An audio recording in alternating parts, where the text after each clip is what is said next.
What is up, guys? So if you're like me and store massive amounts of content like music, movies, photos all into your iPhone, iPad, or iPod touch, but always seem to max out your storage, then this wide drive from Kingston may be actually your solution to expanding your storage space and have all of your content with you all wirelessly. Now, this wide drive is a portable wireless storage device which actually allows you to stream your music, movies, photos all wirelessly to your device. And this is, by the way, the 32GB model. There is also other storage capacities, but I did end up getting the 32GB, which is still plenty. The wide drive works with both iOS and Android devices, so whichever one you got, you're good to go. You can use the wide drive with that.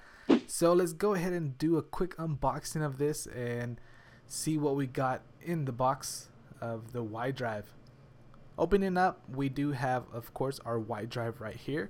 It's going to be this little shiny device right there. Let's put this aside real quick. Got this getting started guide. We also have the power adapter here where we'll charge our wide drive, and we also have the USB cable. There's actually a mini USB cable, so you use this for, of course, syncing your data from your computer to your wide drive and charging your wide drive. Taking a quick look at the wide drive itself, we do have the power button right here on the side along with a small reset button.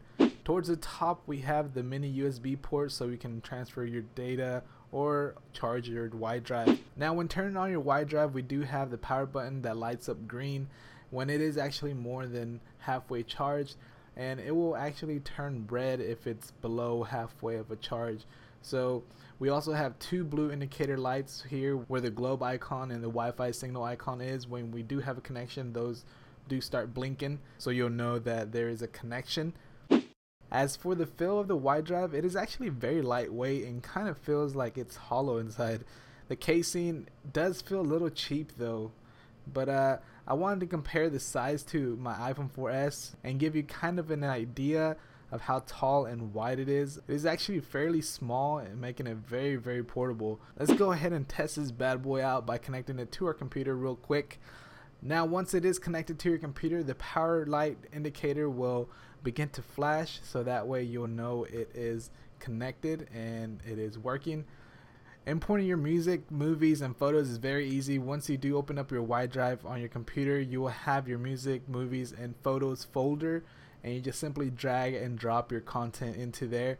So once you're done with that, we're actually ready to go. As you see here, I do have various movies and music and photos and all that good stuff. So also, another thing that you'll need before we actually get this started is going to be the wide drive app from the App Store or Play Store, depending which device you're doing this on.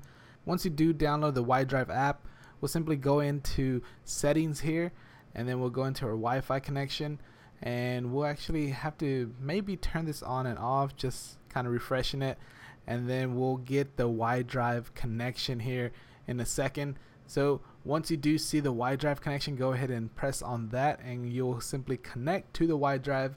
Now, this actually does stop your actual internet connection from even going to your iDevice. So for example, if you want to use the internet, it will not work right now, but there's actually a way around that. You can actually connect to your wide drive and your internet connection at the same time through the actual app. So let's go ahead and open up wide drive real quick, and it's searching for the wide drive. Here it goes. Let's go ahead and tap on the wide drive. It found it now, and now it will go ahead and have all our content right here. We have our movies folder, we got our music folder, and also our photos folder. So as you see here, there's all my content, so that is pretty nice. So let's go ahead and test this out real quick. Let's open up a movie. Let's check this out. Let's see, do Kevin Hart real quick, but of course I'm not gonna play the sound, but as you see here, let me go ahead and fast forward this real quick, and the playback, like, it doesn't even take long to load or anything like that. It'll just basically go to whatever part you need it to, and then it'll automatically start playing without having to load or anything. So that is really nice. Now let's go ahead and test out our music real quick and just show you how this actually shows up. Let's go ahead and select the song, random stuff. I don't know what to choose, but let's do 2 Chainz. And go ahead and play this, and you see here we do have a little music player in the app, so it's pretty nice, and you can fast forward, rewind, whatever. skip tracks and all that good stuff right here. We got the shuffle, we got the repeat button and all that. So it's your own little music player in the actual Y-Drive app. So that is pretty awesome. So far I love this Y-Drive. But let's go ahead and go into our settings. We do have some settings in here as well. And if we hit on the bottom right here, because we also have our little tabs down here as well. If we hit settings right here on the far right, we actually open this up, and then now we have settings. We got Y-Drive settings, we got network connections, and upgrade firmware. So if we go into Y-Drive settings, you can actually change the device's name, the visibility, and all that good stuff, the channel, the wireless channel. But let's go back real quick. And alright, here in the network connections, we actually can set we can actually connect to our network. So this will actually allow you to connect to your network and also your Y-Drive at the same time. So go ahead and tap on the network, and then you'll easily connect to that, and you're good to go. So now you are actually connected to both your Y-Drive and your network at home, or whatever, your Wi-Fi network. So now the internet works and everything. So that is pretty nice. Of course, like I said earlier, you can actually use this on your iPad and iPod Touch and all other Android devices as well, if you have an Android device. So it is compatible with all of those, iOS and Android, so that is really nice. And the Y-Drive can actually simultaneously stream to 3 devices at the same time, so you and your friends can all view stuff, like you and 2 other friends at least can all view stuff. You can probably be watching a movie and they can be listening to one track and the other friend listening to another track. It is pretty convenient. Now let's go ahead and take a look at my final thoughts of this. Now for the pros, I do like this because it is compact and it's lightweight. It's really portable, and I also love the fact that you can stream up to 3 devices at the same time and all viewing different content. It doesn't all have to be the same stuff, and it is really simple to import all your content to the Y-Drive.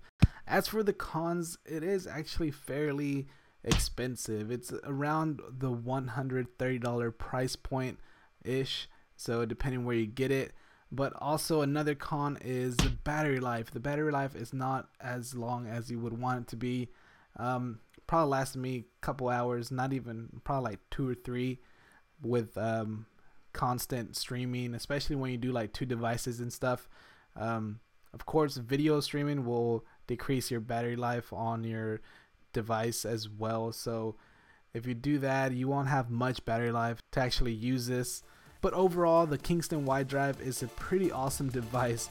I love how you can just stream wirelessly to all of your Android or iOS devices. So I want to give a big thanks to Kingston for sending me out this Y-Drive to review for them. I really appreciate it. But other than that, guys, hit that little like button and give it a thumbs up to show me that you like this video. And if you have any questions, comments, or anything like that, leave that in the comment section below. And also for future updates, go ahead and follow me on Twitter and Facebook. And if you're new to the channel, go ahead and hit that subscribe button so you'll be notified when I come out with all my future videos. That's gonna be it for this, guys. Thanks for watching, and I'll catch y'all on the next one. Peace.